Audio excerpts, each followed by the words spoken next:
Hello everyone, I hope आप सब बहुत ही हेल्दी होंगे, स्वस्थ होंगे, मस्त होंगे, अपनी पढ़ाई अच्छे से कर रहे होंगे। ठीक है, I am also hoping for the best कि आप लोग बहुत अच्छे से तैयारी कर रहे हो। ठीक है, अपने स्कूल को आप रेगुलरली अटेंड कर रहे हो ताकि आपका अटेंडेंस का भी इशू जो है वो नहीं होना चाहिए क्लास। तो आज का हमारा जो टॉपिक है वो है इंटीग्रल्स। हम इंटीग्रल्स यहाँ पे स्टार्ट करने वाले हैं, चैप्टर 7।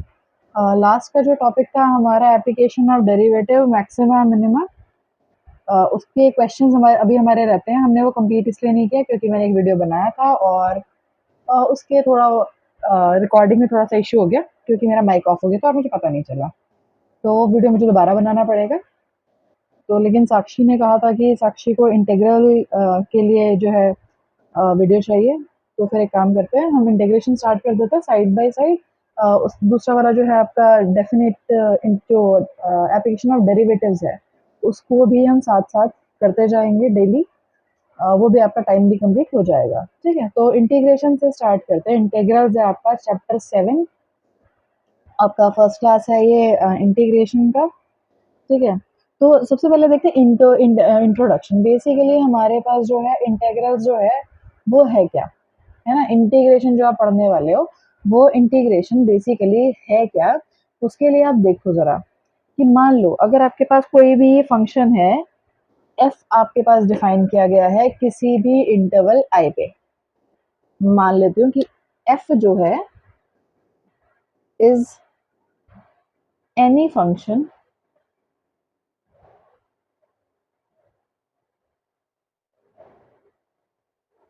Defined on I.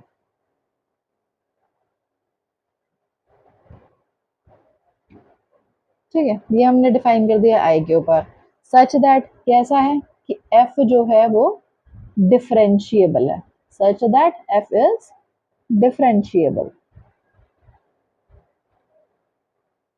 चलो ठीक है, अगर ये डिफरेंशिएबल है, डिफरेंशिएबल का होने का मतलब ये है कि आई के सभी पॉइंट्स पे एफ का डेरिवेटिव एग्जिस्ट करेगा। हम लिख सकते हैं कि एफ डैश एक्स जो है वो एग्जिस्ट कर रहा है for all x belonging to I, क्योंकि इस पे हमारा जो फंक्शन है आई पे डिफाइंड है, इस पे डिफरेंशिएबल है।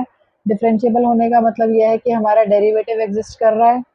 ठीक है, अब बात यह है कि अगर फंक्शन दिया हुआ है तो डेरिवेटिव निकाल सकते हैं, लेकिन अगर क्या मेरे पास डेरिवेटिव दिया हुआ है तो क्या मैं उससे फंक्शन निकाल सकती हूँ। ठीक है, तो यही जो प्रॉब्लम थी, यही प्रॉब्लम जो है वो किसके थ्रू सॉल्व होती है, बाय यूजिंग इंटीग्रेशन।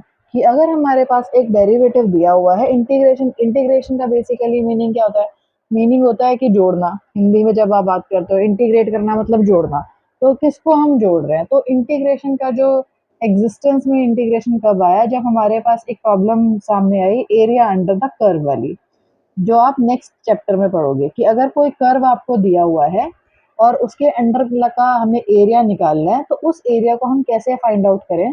तो उसका सॉल्यूशन जो था वो हमने कैसे निकाला था, बाय यूजिंग इंटीग्रेशन निकाला था। ठीक है, तो वहीं से हमारे पास ये टॉपिक आया कि अगर हमारे पास डेरिवेटिव दिया हुआ है तो क्या डेरिवेटिव से फंक्शन को निकाला जा सकता है।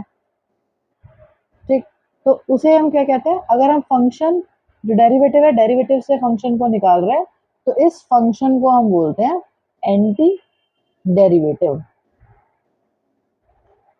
एंटी डेरिवेटिव भी बोलते हैं, या फिर आप इसे कह सकते हो यही प्रिमिटिव है। ठीक है, कुछ क्वेश्चंस में कभी कभी आ जाता है कि प्रिमिटिव है, प्रिमिटिव निकालो। अब प्रिमिटिव बच्चों को समझ नहीं आता कि क्या होता है प्रिमिटिव, तो यही प्रिमिटिव है। ठीक है, या फिर उसके बाद यही आपका जो आप नॉर्मली इस चैप्टर में पढ़ रहे हो कि यही आपका इंटीग्रल है। ठीक है, एंटी डेरिवेटिव, इंटीग्रल या फिर प्रिमिटिव, आप जो इसको कहना चाहो आप उसको कह सकते हो।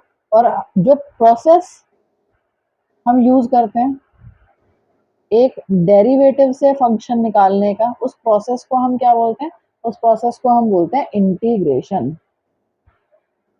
प्रोसेस है हमारा इंटीग्रेशन। ठीक है, तो पहले क्या था, फंक्शन दिया हुआ था, फंक्शन से हम क्या निकाल रहे थे, डेरिवेटिव। इस प्रोसेस को हम क्या कहते हैं, डिफरेंशिएशन। और जब हम डिफरेंशिएशन, हमें डेरिवेटिव दे रखा है और डेरिवेटिव से हम निकाल रहे हैं फंक्शन, तो उसको हम क्या कहते हैं, इंटीग्रेशन। ठीक है, तो आई होप इंटीग्रेशन है क्या ये आपको समझ में आ गया होगा। अब बात ये है कि इंटीग्रेशन को हम निकालेंगे कैसे, उसे हमें करना, सॉल्व कैसे करना है। तो अब पहले देखते हैं कि आप देख सकते हो कि इंटीग्रेशन जो है वो एक इनवर्स प्रोसेस है किसका, डिफरेंशिएशन का। कैसे, एग्जांपल्स देखिए। Integration is a inverse process of derivation. Integration as inverse process of differentiation. कैसे है ये इसका इनवर्स प्रोसेस?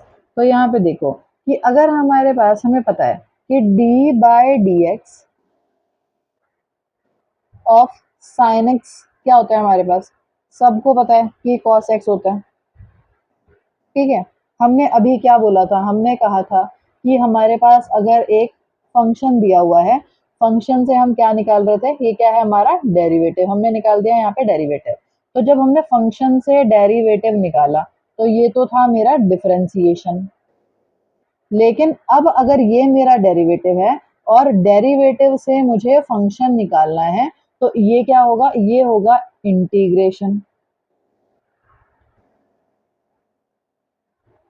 ठीक है, तो इसका मतलब क्या हो गया, उल्टा हो गया कि अगर साइन का डेरिवेटिव कॉस था तो कॉस का इंटीग्रेशन क्या हो जाएगा, साइन हो जाएगा। तो यहाँ पे आपको हम क्या देख सकते हो कि इंटीग्रेशन जो है वो इनवर्स प्रोसेस होता है किसका, डिफरेंशिएशन का।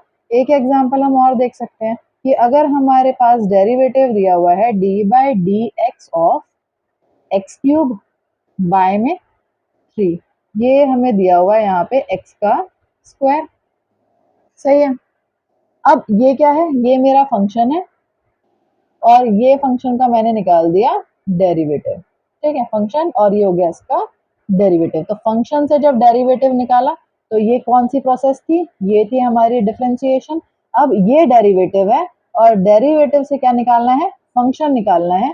तो ये कैसे होगा, बाय इंटीग्रेशन। ठीक है, तो इसमें आप कह सकते हो यहाँ पे कि हमारे पास इसका एक्स स्क्वायर का इंटीग्रेशन क्या आ जाएगा, एक्स क्यूब प्लस में 3 आ जाएगा। लेकिन ये नॉर्मली एक्स क्यूब प्लस 3 नहीं होता, ये x cube by, sorry x cube plus कह रही हूँ, एक्स क्यूब बाय 3 नहीं होगा। क्यों नहीं होगा, क्योंकि एक्स क्यूब बाय 3 प्लस सी होगा। वो सी कहाँ से आएगा, वो सी अभी हम देखेंगे कि सी एक्चुअली होता क्या है।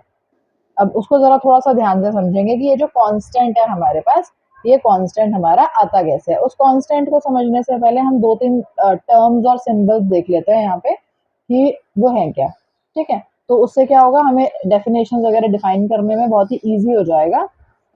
तो सबसे पहले देखो, सबसे पहला सिंबल तो आपका इम्पोर्टेंट वाला है ही, जो पूरे चैप्टर में आप पढ़ने वाले हो। तो ये जो सांप यहाँ पे नजर आ रहा है, इसको हम बोलते हैं इंटीग्रेशन का सिंबल। ठीक है, इसको हम रीड कैसे करोगे, इसको आप रीड करोगे as integral of f with respect to x. ठीक है, इस एफ एक्स डी एक्स को हम रीड कैसे करते हैं, ये है integral of f with respect to x. उसके बाद अगर हमें दिया हुआ है ये जो एफ एक्स है इन इंटीग्रेशन, ये तो पूरा इंटेग्रल ही हो गया जब हमने इंटीग्रेशन का साइन लगा दिया।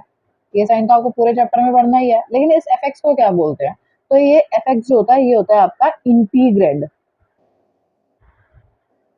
ठीक है, इसे हम बोलते हैं इंटीग्रेंड। उसके बाद अगर ये जो x है in integration of f of x d x, ये x क्या है, ये x तो आपको पता है ये वेरिएबल है, इसमें तो कुछ बताने वाली बात है ही नहीं। ये वेरिएबल है ऑफ इंटीग्रेशन, जिसके रेस्पेक्ट में हम इंटीग्रेशन को करेंगे, सॉल्व करेंगे। तो ये तो वेरिएबल ऑफ इंटीग्रेशन हो गया। ठीक है, उसके बाद इंटीग्रेट, नेक्स्ट होता है हमारे पास इंटीग्रेट। तो ये इंटीग्रेट क्या होता है, इंटीग्रेट का मतलब होता है फाइंड द इंटीग्रल। अगर मैं आपसे कह रही हूँ इंटीग्रेट द गिवन क्वेश्चन, इसका मतलब मैं कह रही हूँ कि फाइंड द इंटीग्रल।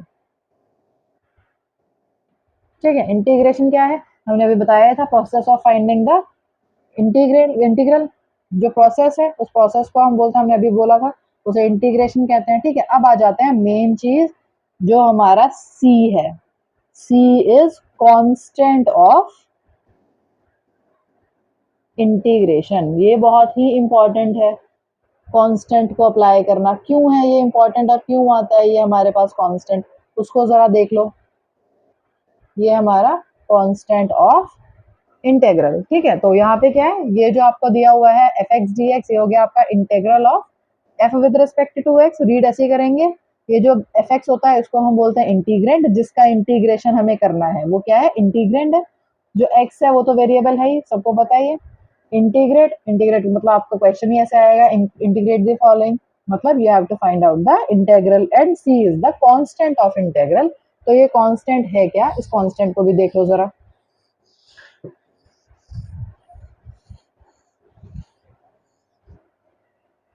अब कांस्टेंट ये इसलिए आता है, मान लो अब मैंने आपसे कहा कि फाइंड आउट द डिफरेंशिएशन, अगर मैं डेरिवेटिव निकालूं, यू हैव टू डिफरेंशिएट क्या, D by D x of sine x, तो कितना आएगा, आपको पता है कॉस एक्स आएगा।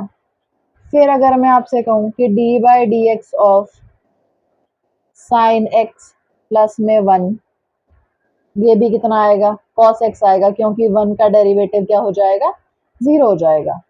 फिर मैं आपसे कहूं कि D by D x of sine x plus में टू निकालूं, तो ये क्या हो जाएगा, ये भी कॉस एक्स हो जाएगा, क्योंकि टू का डेरिवेटिव भी जीरो हो जाएगा। तो एज सो ऑन, अगर मैं यहाँ से चीजें प्रोसेस करूं, तो अगर मैं साइन एक्स प्लस में मान लो एन नंबर भी ले रही हूँ, कुछ भी ले रही हूँ, कोई भी कांस्टेंट ले रही हूँ जो मेरा मन करे, ठीक है, और मैं उसका डेरिवेटिव फाइंड आउट कर रही हूँ, तो उसका डेरिवेटिव फाइंड आउट करने पे फाइनली आंसर तो कॉस एक्स ही आने वाला है।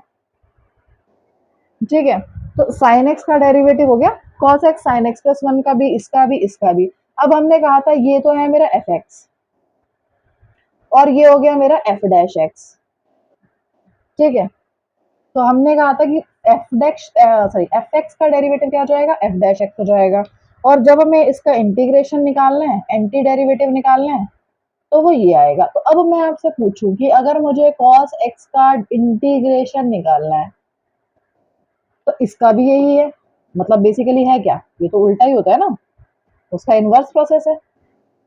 तो cos x का sin x भी हो सकता है, cos x का sin x प्लस वन भी हो सकता है, cos x का sin x प्लस टू भी हो सकता है, ऐसे ही sin x प्लस में एनी कांस्टेंट हो सकता है। तो इसके लिए हम क्या करते हैं यहाँ पे, इसके लिए हम इसे लिख देते हैं यहाँ पे sin x प्लस में c, मतलब कुछ भी अगर कांस्टेंट ऐड हुआ तो भी हमारे पास एट द एंड आंसर तो यही आने वाला है। ठीक है, तो इसलिए हम यहाँ पे कांस्टेंट को यूज करते हैं। आई होप ये समझ में आया होगा। एक और एग्जांपल देख लेते हैं कांस्टेंट के लिए। मान लीजिए आपको दिया हुआ है F of X is equal to X square, ये मेरा एक्स स्क्वायर है। ठीक है, तो यहाँ पे मेरा जो एफ डैश ऑफ एक्स हो जाएगा वो हो जाएगा टू एक्स। ठीक, या और अगर मैं यहाँ से लेती हूँ एफ ऑफ एक्स को ले लूँ एक्स स्क्वायर प्लस में वन, अब भी मेरा जो डेरिवेटिव हो जाएगा वो क्या आ जाएगा, टू एक्स ही आ जाएगा।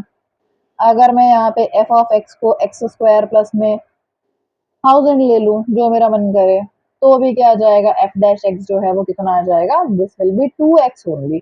तो अब अगर मुझे टू एक्स की इंटीग्रेशन निकालनी है, तो हमने कहा कि अगर ये इसका डेरिवेटिव है तो ये इसका इंटीग्रेशन होना चाहिए, लेकिन उल्टा जब हम कर रहे हैं, इनवर्स जब हम निकाल रहे हैं, तो हमारे पास बहुत सारे आंसर आ रहे हैं, ये भी आ रहा है, ये भी आ रहा है, ये भी आ रहा है। तो उस प्रॉब्लम को सॉल्व करने के लिए हम क्या कह देते हैं कि ये एक्स स्क्वायर प्लस में सी है।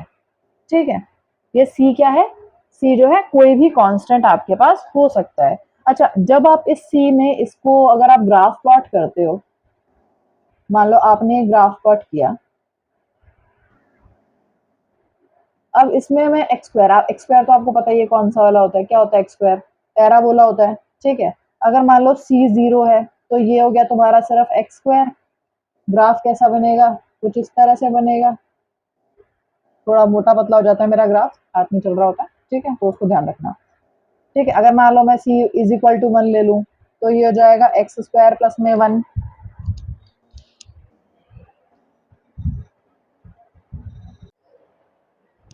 तो बीच में एक कॉल आ गई थी, उसकी वजह से थोड़ा-सा डिस्टर्बेंस आ गया था। तो हम यहाँ ग्राफ प्लॉट कर रहे थे। ये हो गया c इज़ इक्वल टू 1, तो x square plus 1। x square plus 1 का ग्राफ कैसा होगा? इसी ग्राफ को पैरेलल होगा, लेकिन ओरिजिन की जगह 1 से पास कर रहा होगा।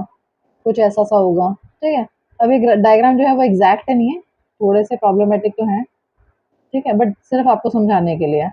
अगर यहाँ c को मैं 2 ले लूँ, तो x स्क्वायर प्लस में 2 आएगा, मतलब एक और पैराबोला ही आएगा, लेकिन 2 से पास कर रहा होगा, ठीक है? तो इस तरह से आपके पास अगर आप कांस्टेंट्स को चेंज करते जाएँगे, तो इस तरह से पैरेलल पैराबोला जो है वो आपके पास आते जाएंगे, ठीक है? बहुत सारे एक फैमिली आ जाएगी आपके पास पैराबोलास की, जो कि आपस में एक दूसरे को कैसी होंगी? पैरेलल होंगी, ठीक है? तो इसको हम बोलते हैं फैमिली ऑफ कर्व्स। ये है आपका फैमिली ऑफ कर्व्स। तो इसका मतलब ये जो इंटीग्रेशन है, ये इंटीग्रेशन आपको दे क्या रहा है? ये हमें फैमिली ऑफ कर्व्स दे रहा है। बहुत सारे, एक कर्व नहीं दे रहा, या फिर एक आंसर नहीं दे रहा, ये पूरी की पूरी फैमिली हमें यहाँ पे प्रोवाइड कर रहा है, ठीक है? आई होप यहाँ तक समझ आ गया, कोई प्रॉब्लम नहीं है। अगर कोई प्रॉब्लम होगी तो कॉल कर देना। चलो ठीक है, इसके बाद करते हैं फॉर्मूलाज देख लेते हैं। वैसे तो आपको डेरिवेटिव वाले फॉर्मूला जो है वो याद ही है, कुछ प्रॉब्लम तो मुझे नहीं लगता उसमें होगा, ठीक है? लेकिन फिर भी यहाँ पे फॉर्मूले जो है हम लिख लेते हैं, सारे याद रहेंगे हमें। उसका इन्वर्स ही है, याद करना भी ईजी है। तो ठीक है, नेक्स्ट जो आपका पूरा स्लाइड आएगा, ये सारे फॉर्मूलाज हैं, एंड आई एक्सपेक्ट कि आप इसे लिख लो सबको एक जगह पे, ताकि आप जब क्वेश्चंस को सॉल्व करो तो बार बार आपको इधर उधर पलट के ना देखना पड़े, ठीक है? तब तक जब तक आपको सारे याद नहीं हो जाते। जब याद हो जाएंगे तो बहुत सही है, ठीक है? उसके बाद अब आ जाते हैं क्वेश्चंस पे। अच्छा, एक जो आपको याद रखना है, हाँ ठीक है, अभी हम एंड कर रहे हैं इसको यहाँ पे फॉर्मूलाज के साथ। नेक्स्ट एक्सरसाइज हम जो है उसके बाद हम एक्सरसाइज स्टार्ट करेंगे, फर्स्ट वाली, नेक्स्ट वीडियो के अंदर। ये तो आपका इंट्रोडक्शन पार्ट था, जो कि फिलहाल ओवर हो गया, ठीक है? तो ये आप कर लेना। क्यों ही बोल रहे हो? ओके, चलो बाय क्लास।